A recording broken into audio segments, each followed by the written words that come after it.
So next நம்ம பார்க்க போகிறது வந்து எலிமெண்ட் டுட்டோரியல்.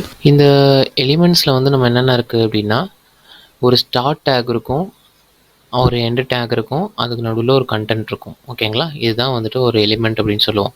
இதோட சின்டாக்ஸ் தான் இது. ஃபார் எக்ஸாம்பிள் பாருங்கள், H1 நம்ம போட்டோம் இல்லைங்களா. ஸோ H1 க்ளோஸ் H1 நடுவில் வந்து நம்மளோட கண்டென்ட் மை ஃபர்ஸ்ட் ஹெட்டிங், நீங்கள் என்ன வேணால் கொடுக்கலாம், அதுக்குள்ளே உங்களோட ஹெட்டிங்கே இதுக்குள்ளே கொடுக்கணும். அப்புறம் paragraph take opening, closing paragraph take, நடுவில் வந்து உங்களோட பேரா. ஓகே, ஸோ இதுதான் வந்துட்டு சில எக்ஸாம்பிள்ஸ். இதை எக்ஸிக்யூட் பண்ணி நம்ம பார்ப்போமா.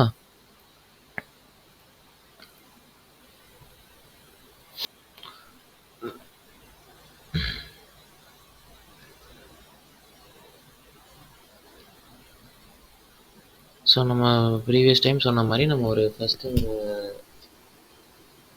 இண்டெக்ஸ் டாட் ஹெச்டிஎம்எல்னு சொல்லி ஒன்று க்ரியேட் பண்ணிக்கலாம். அப்புறம் எம்எட் அப்ரிவேஷன் யூஸ் பண்ணி இதெல்லாம் நம்ம டைட்டில்லாம் வச்சுக்கலாம். இது வந்து ஹெச்டிஎம்எல் எலிமெண்ட்ஸ்.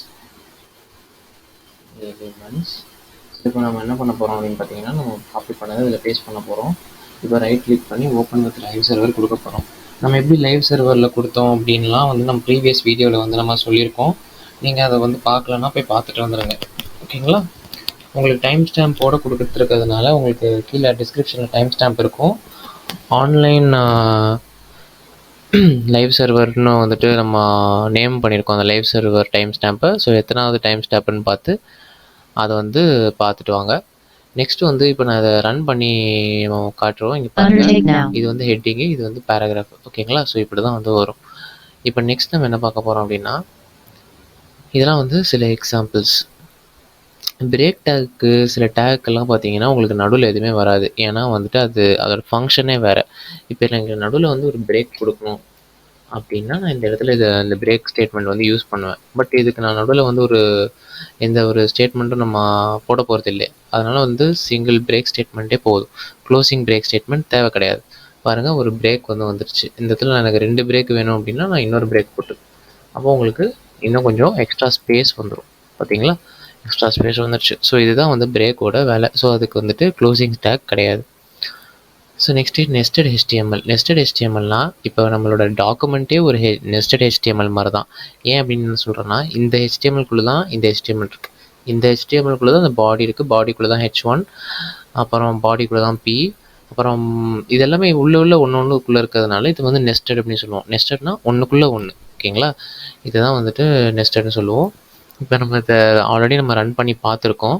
ஸோ அதே தான் வந்துட்டு நம்மளோட அவுட்புட். ஓகேங்களா, இது வந்து டீட்டெயிலாக எக்ஸ்பிளைன் பண்ணியிருக்காங்க. ஃபார் எக்ஸாம்பிள் இந்த பாடிக்குள்ளே இது 2 டேக் இருக்குது அப்படின்னு சொல்லியிருக்காங்க. ஓகேங்களா, அப்புறம் never skip the end take. நம்ம எப்போவுமே வந்து எண்டு டேக் போட்டதுக்கு மறந்துடக்கூடாது. இப்போ பாருங்களேன், இப்போ இந்த இடத்துல வந்து பேராகிராஃப் டேக்கு நான் எண்டு டேக் வந்து போடவே இல்லை.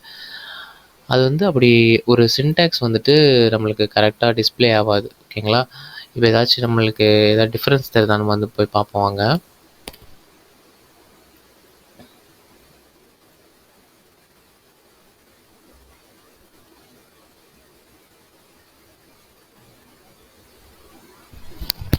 பாருங்கள், இது ஒரு பேராகிராஃபு, இது ஒரு பேராகிராஃபு. ஆனால் வந்துட்டு ஒழுங்காக நம்மளுக்கு வந்துட்டு காட்டல. லாரம் சில வேர்ட்ஸ் கொடுத்துருக்கேன். பாருங்கள், இது ஒரு பேராகிராஃபாக காட்டுது. இப்போ நான் இதையும் வந்துட்டு அதே மாதிரி லாரம் கொடுக்குறேன். இது வந்து ஆக்சுவலாக இன்னொரு தனியாக ஒன்று பேராகிராஃபாக காட்டணும்.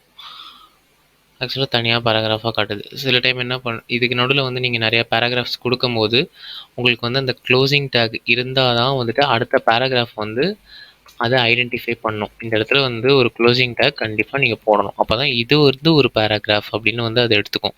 இல்லைனா வந்து இது தனியான பேராகிராஃப், இது தனியாக பேராகிராஃப், அப்படி தான் வந்துட்டு அதை எடுக்கும். ஓகேங்களா, ஸோ இந்த சின்டாக்ஸ் வந்துட்டு நம்ம எப்பவுமே மிஸ்டேக் பண்ணக்கூடாது. ஈவன் தோ அது வந்து நம்ம ஆட்டோமேட்டிக்காக அது கரெக்டாகி நார்மலாக அது இந்த மாதிரி வந்தாலுமே நம்ம சின்டாக்ஸில் வந்து எப்போவுமே தப்பு பண்ணக்கூடாதுன்றதுனால கரெக்ட் சின்டாக்ஸை தெரிஞ்சு வச்சுக்கணும். ஓகேங்களா, நெக்ஸ்ட்டு வந்து எம்டி ஹெச்டிஎம்எல் டேக். இப்போ பிரேக் ஸ்டேட்மெண்ட்லாம் பார்த்தீங்கன்னா ஒரு எம்டியான ஒரு எம்டியான ஒரு எலிமெண்ட் தான். பிகாஸ் அதுக்கு வந்து உள்ளே நம்ம எந்த கண்டென்ட்டுமே வந்து கொடுக்கல. உள்ளே வந்து ஃபார் எக்ஸாம்பிள் வந்து பேராகிராஃப் டேக்கு நம்ம பார்த்தீங்களா ஒரு கண்டென்ட் வந்து நடுவில் ஒன்று கொடுக்குறோம். இந்த பிஆர் டேக் அப்படிங்கிறது ஒரு எம்டி டேக். இதை வந்து நடுவில் கூட கொடுக்கலாம் பேராகிராஃப் டேக்கு. ஓகேங்களா? நெக்ஸ்ட்டு HTML வந்து ஒரு கேஸ் சென்சிட்டிவ் கிடையாது. நீங்கள் அதை கேப்ஸ்லேயும் அடிக்கலாம், ஸ்மால்லையும் அடிக்கலாம். ஓகேங்களா? ஸோ கேபிட்டல் Pனாலும் ஒன்று தான், ஸ்மால் Pனாலும் ஒன்று தான். இப்போ அடுத்து வந்து பார்த்தீங்கன்னா, இந்த லோவர் கேஸில் கூட நம்ம டேக் அடிக்கலாம் அப்படின்னு சொல்கிறாங்க. ஓகேங்களா? ஸோ இவ்வளோ தான் வந்துட்டு நம்மளோட செகண்ட் டாபிக் HTML எலிமெண்ட்ஸ். நம்ம அடுத்த டாப்பிக்கில் பார்ப்போம்.